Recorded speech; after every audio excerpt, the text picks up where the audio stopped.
आज वैश्विक संकटों से जो चुनौतियां आई है, हमें उन चुनौतियों को परास्त करना होगा। সম্প্রতি তেলেঙ্গানায় একটি অনুষ্ঠানে গিয়ে জ্বালানি ও তেল ব্যবহারে দেশবাসীকে সংযমী হওয়ার বার্তা দিয়েছিলেন ভারতের প্রধানমন্ত্রী নরেন্দ্র মোদী। মিতব্যয়িতার প্রচার ও জ্বালানির খরচ কমানোর লক্ষ্যে নিজের গাড়িবহর এরই মধ্যে 50% নামিয়ে এনেছেন তিনি। একই পথে হাঁটছেন দিল্লি সহ বিভিন্ন রাজ্যের মুখ্যমন্ত্রীরা। যে যেমন লাইক করো তেমনই স্বাদের high five wafer. High five খাও, হাই ফাইভ দাও। প্রধানমন্ত্রীর নির্দেশনার পর দেশবাসীকে সপ্তাহে অন্তত একটি দিন যানবাহনে চড়া থেকে বিরত থাকতে অনুরোধ জানায় কেন্দ্রীয় সরকার। পাশাপাশি আগামী 6 মাস পর্যন্ত সরকারি পর্যায়ে নতুন কোনো পেট্রোল বা ডিজেল চালিত গাড়ি কেনা বন্ধ রাখা হয়েছে। 1 বছরের জন্য স্থগিত করা হয়েছে সরকারি কর্মকর্তাদের বিদেশ সফর।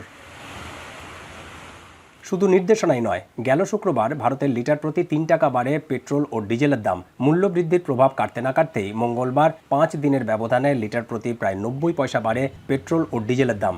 দ্বিতীয় দফায় দাম বাড়ায় মুম্বাই, কলকাতা, চেন্নাই সহ মেগা সিটিগুলিতে লিটার প্রতি পেট্রোলের দাম ছাড়িয়েছে 100 রুপি। তবে বিজেপি সরকারের ক্রমাগত পেট্রোল ও ডিজেলের দাম বাড়ানোর সিদ্ধান্তে ক্ষুব্ধ বিরোধী দল কংগ্রেস। দলটির সর্বভারতীয় সভাপতি মল্লিকার্জুন খার্গে এক্স হ্যান্ডেলে জানায়, সরকার নিজেদের নীতিগত ব্যর্থতার দায় জনগণের উপর চাপিয়ে দিচ্ছে। এছাড়াও মোদী প্রশাসনের সমালোচনা করেছে অন্যান্য বিরোধী দলগুলিও।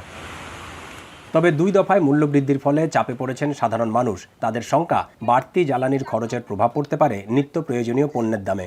গ্যাসের দাম বাড়ছে, পেট্রোলের দাম বাড়ছে, আরও নানান জিনিসের দাম বাড়ছে। আমরা করে খাবো কী করে? আমরা তো কোনো চাকরি করছি না, ছোটোখাটো আমরা ব্যবসা করি, ছোটোখাটো করি। এবার এখন এই যে অনলাইনে একটা ব্যবসা নিয়ে হলো, অনলাইনে গাড়ি চালাচ্ছি। সাধারণ পার ক্যাপিটাল ইনকামের থেকে আমাদের ইনকামটা বেশি হলে আমরা এটা অ্যাফোর্ড করতে পারবো, কিন্তু আরও বাড়লে সাধারণ মানুষের খুব মুশকিল হবে। ইরানের যুদ্ধের প্রভাব থেকে গেল ফেব্রুয়ারি থেকে অস্থিতিশীল ভারতের জ্বালানি বাজার। দেশটি তাদের মোট জ্বালানির প্রায় 89% বিদেশ থেকে রপ্তানি করে। দীপক দেবনাথ, এখন কলকাতা।